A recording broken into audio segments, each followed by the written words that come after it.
Hello, I'm Christopher. Today we will take a look at how to set up the Solr ETL to get search results loaded into Atlas. So we have Atlas running here locally on our computer. We've ran the main ETL, which loaded the report metadata into the Atlas database. So next we will run Solr to load search results. We'll go into GitHub and copy the clone URL for the Solr ETL. I'll open a new Visual Studio Code window and clone that.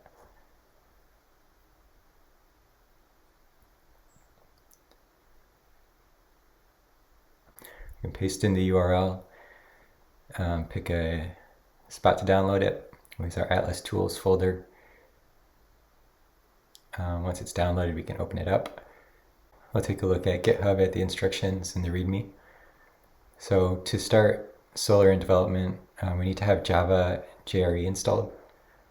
So we can head over to Java, grab that.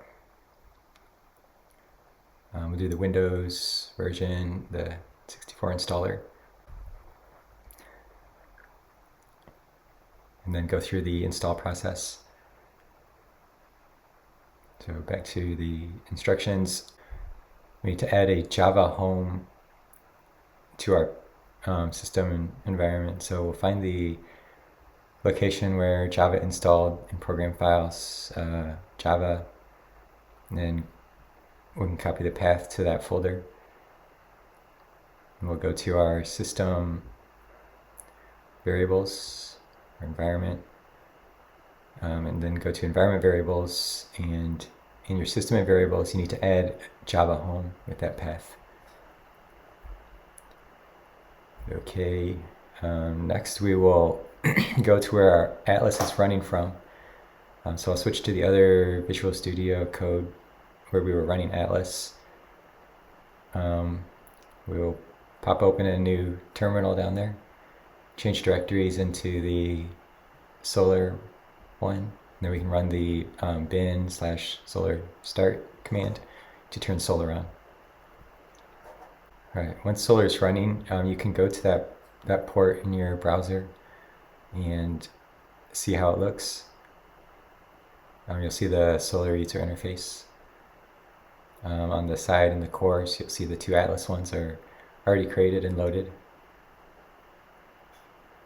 So next we will install the Python dependencies. We're using Poetry here.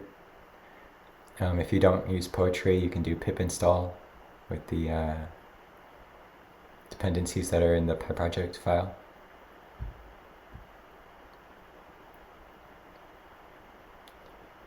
Next we will create a environment file, a .env file. You can either put your environments in a .env file or put them in the command you are running. So we can copy the sample off GitHub.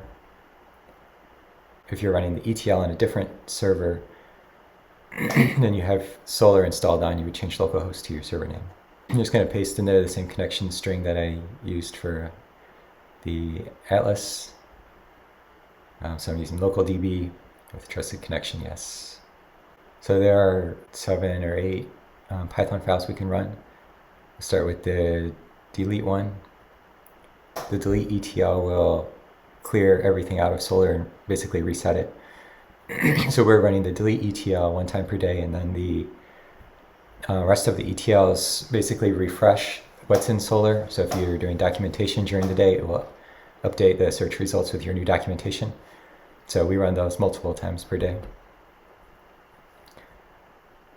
So you can just copy those in, copy the rest of them, and run them all at one time.